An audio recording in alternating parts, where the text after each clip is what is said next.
First tonight at 5, one historic church in Princeton, now a total loss after a massive fire burned 130 years of memories.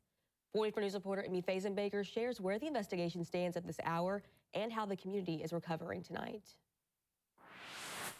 The Princeton church stood here for 130 years, and now that it's burnt to ash, fire officials are still trying to understand how it all started. Yesterday was one of the hardest days of my ministry, almost 40 years of being a pastor. The call came in around 2 on Monday afternoon, and a total of 45 firefighters battled the blaze until midnight. Thankfully, no one was injured, and for the leaders of the church, they have experienced a roller coaster of emotions since receiving that devastating initial call. But the most was going through us was, well, maybe it's not as bad as we heard.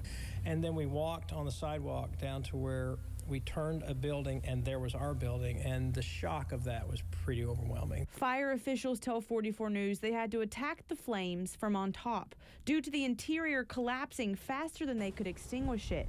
Now they're just focusing on keeping the fire out entirely. We have a crew over there right now. I believe they're trying to do some demolition on it to pull some debris out so we are able to hit the remaining hot spots.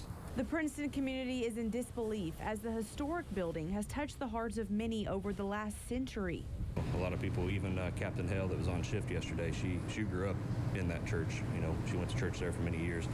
So that was actually an advantage. She kind of knew the layout, so that kind of helped in the firefighting aspect of it. But for Pastor Wester, he has also never experienced this type of love that has embraced him and his family over the last 24 hours.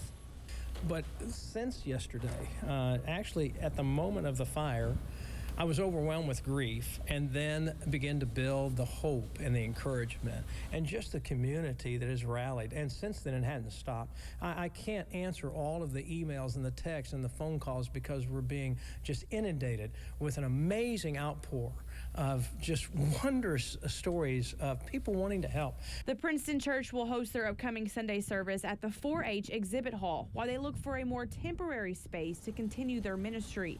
Fire officials tell 44 News they will know the cause of this devastation closer to the end of the week.